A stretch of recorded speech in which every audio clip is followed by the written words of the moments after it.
Introduction. When an object changes its position with time, it is said to be in motion. Cars, buses, trains, aeroplanes, etc. are the objects that first come to our mind when we talk about motion. However, yet another object has motion. Try to recall a big-grandfather clock. Do you remember seeing at the bottom of the clock a long stick with a ball attached? That is a pendulum. It moves back and forth in harmony with the tick-tocks of the second hand. In this lesson, we discuss the simple pendulum, or simply the pendulum. Objectives. At the end of this lesson, you'll be able to describe a simple pendulum, define oscillatory motion and time period of a simple pendulum, differentiate between uniform and non-uniform motion, plot distance time graph.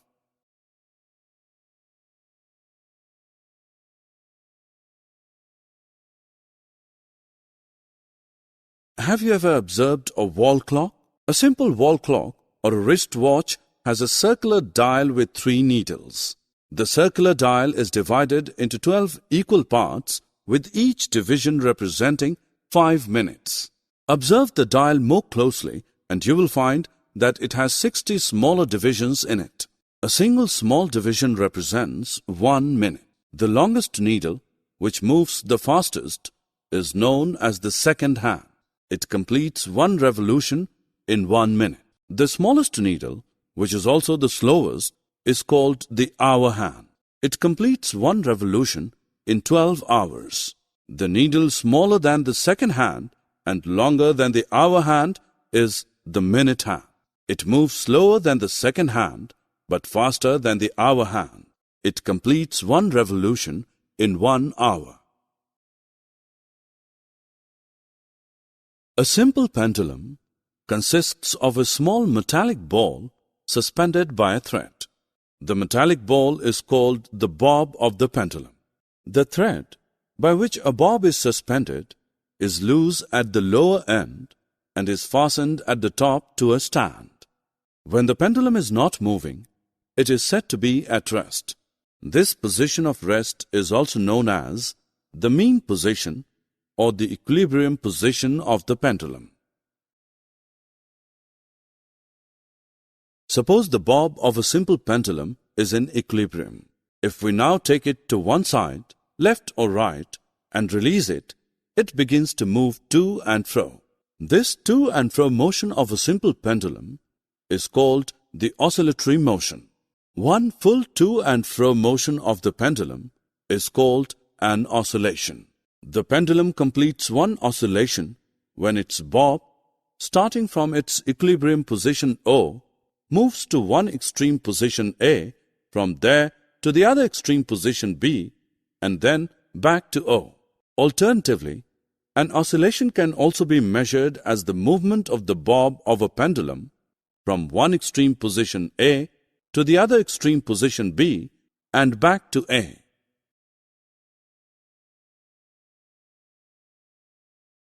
The time taken by the pendulum to complete 1 oscillation is called its time period. You can compute it with the help of this simple exercise. Take a simple pendulum. Let it come to rest.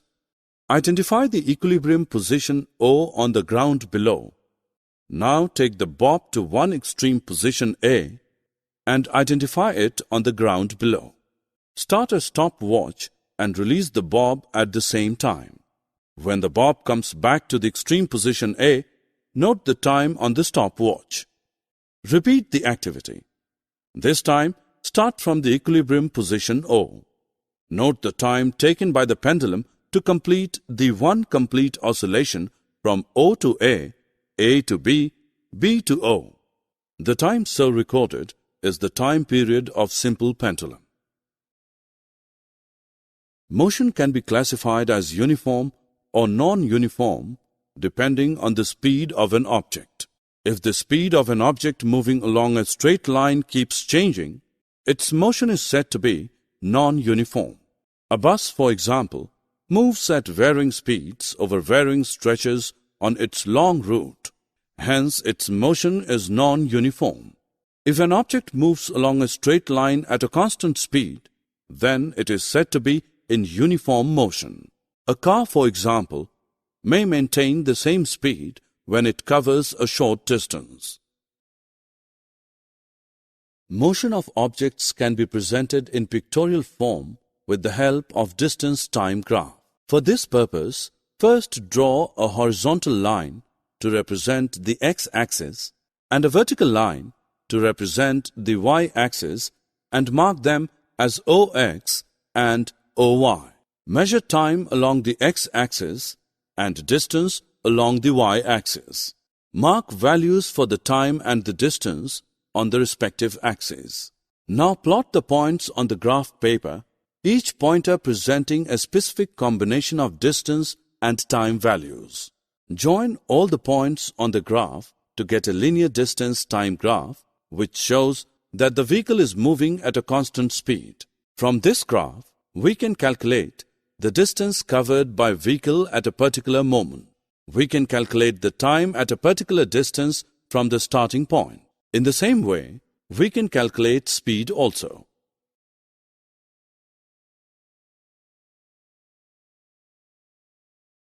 Summary. Let us summarize what we have learned. To and fro motion of simple pendulum is called oscillatory motion. Time taken by simple pendulum to complete one oscillation is called time period of simple pendulum. If an object moves along a straight line at a constant speed, its motion is said to be uniform. If an object moves along a straight line at a speed that keeps changing, its motion is said to be non-uniform. Motion of objects can be presented in pictorial form by their distance-time graph. The distance-time graph for the motion of an object moving with constant speed is a straight line.